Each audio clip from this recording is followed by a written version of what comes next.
Welcome to Spoken English Without Fear. Here we make English easy, clear and fear-free. Whether you're a beginner or building confidence, you are in the right place. So let's begin today's powerful session and take one step closer to fluent English. Let's begin. Start English Confidence, a complete story for students improving English and communication skills. Startup story. Bike had always been a silent observer. Sitting in the last bench of his classroom, he would listen to his classmates speak fluent English, crack jokes, and raise their hands confidently to answer the teacher's questions. He admired them, mocked with jealousy, but with deep longing. He wished just once that he could open his mouth and speak clearly in English without freezing or fumbling.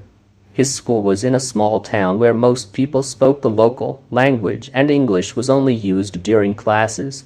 Teachers encouraged it, but students often avoided it outside the classroom. Ravi, however, knew the world outside his town was different. He had seen YouTube videos of interviews, motivational speeches, and global discussions where English was the key to opportunity. And every time he tried to speak it, his mind would go blank, his mouth dry, and his thoughts tangled. One day, something small but important happened. During the morning assembly, the English teacher asked if anyone would like to read the thought of the day in English. Bike's heart beat wildly. His hand moved slightly, but he didn't raise it. Another student volunteered, read it out loud confidently, and was praised. That moment hurt. Not because he lost the chance, but because he didn't even try. That evening, Rav wrote in his notebook, "One day, I will speak English without fear. One day, I will stand in front of a crowd and speak clearly, confidently, and with pride." That was the beginning, not of perfection, but of progress. Bikesh began his journey not with grammar books or complex vocabulary, but with one simple act, listening. He made a rule. Every day, for at least 15 minutes, he would listen to English, be it a podcast, a motivational video, or even children's stories, anything spoken in English. In the beginning, it was confusing. Words flew past him. But he didn't stop. He kept listening. Slowly, his ears got used to the rhythm, the tones, the pauses. He started understanding more and more each day. Then came reading. He didn't buy heavy books or difficult novels. He picked up a copy of a short story collection meant for school children. He read one page a day. Every time he didn't understand a word, he underlined it and looked it up later. Over weeks, that one page turned into 2, then 5, and soon he could read full stories with understanding and enjoyment. But speaking, that was the hardest part. No one around him spoke English fluently. His friends laughed when anyone tried, even in fun. But Rady remembered his dream. He knew that only way to learn was to speak, no matter how broken it sounded. So he started talking to himself. Every morning after brushing his teeth, he stood in front of the mirror and introduced himself. In English, "My name is Ravi. I am a student. I want to speak English fluently." The first time he said it, he felt silly. The second time, a little less. By the 10th day, it felt normal. Then he began adding more. "Today, I am going to school. I have science and English class." He described his day, his plans, his feelings all in simple English. Every single day, he made mistakes. He laughed at himself, but he kept speaking. He also started writing a daily journal in English, just a few lines about his day. "Today I felt nervous in class. I watched a video about communication. I learned a new word, improve." That diary became his silent partner. It didn't judge him. It listened. It helped him grow. One afternoon, while waiting at the library, Ted overheard a conversation between two senior students discussing a debate competition. They were speaking in fluent English, discussing topics, counterpoints, and body language. Ray's heart raced again. He wanted to be part of something like that. He didn't know how he would do it, but he knew why he wanted to do it. The next day, he did something brave. He went to his English teacher and said, "Sir, I want to improve my English speaking. Can you guide me?" The teacher smiled, surprised and pleased. He gave Ravi some simple tips: record yourself, listen and repeat phrases, join English speaking groups online. Ravi followed every suggestion. He downloaded a voice recorder app on his phone and started recording short messages, self-introductions, descriptions, summaries of what he learned. He listened to himself, corrected mistakes, and repeated.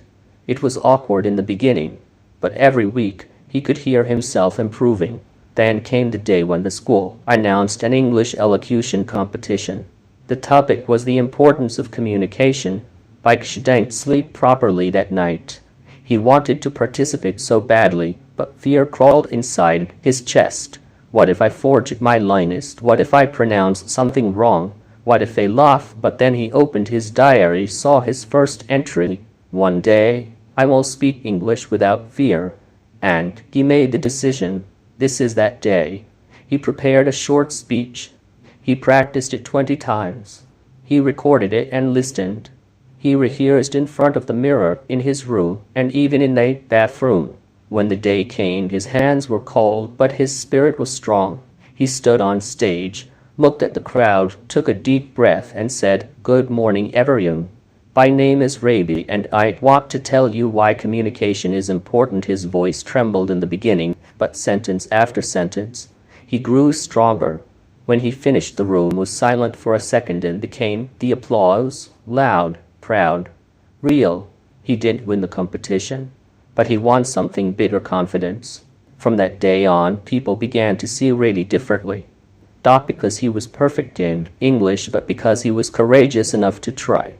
Friends started asking him for tips. Teachers praised his efforts. He began helping younger students who struggled like he once did. Kat created a small group in school called Speak to Shine, where every Friday students could come and talk in English without judgment. At first, only 2 people joined, then 4, then 10. It became a safe space for everyone to grow. Ravi's journey continued. He still made mistakes. He still searched for words. But now he knew that every mistake was a step forward. That fluency wasn't about speaking fast or using big words. It was about being understood and expressing yourself with clarity and confidence. He understood that communication was not just about language, it was about connection. Years passed. Rav went to college. He majored in English and later trained as a soft skills coach. He gave workshops on communication skills, confidence building, and personality development. Students admired him. He often shared his story: the boy who once sat in the last bench, too afraid to speak, but brave enough to try. And every time someone asked him, "How did you become so fluent?" he would smile and say, "One day at a time. One sentence at a time. One small step, every single day." That was his message to the world. And if you are reading or listening to this today feeling nervous, struggling to speak, afraid to make mistakes, remember Ravi. Remember his mirror, his diary, his small, daily steps, because the secret to improving English and communication isn't in talent or baccalaureate round or luck. It's in practice, patience, and persistence. Speak every day, even if it's just to yourself. Read something every day, even if it's one line. Write something every day, even if it's one sentence. And never, ever let fear silence your voice. Your journey is not about perfection. It's about progress. You don't need to be the best speaker in the room. You just need to be someone who refuses to give up. Your voice matters. Let it grow. Let it shine. Let it be heard. Thanks for watching.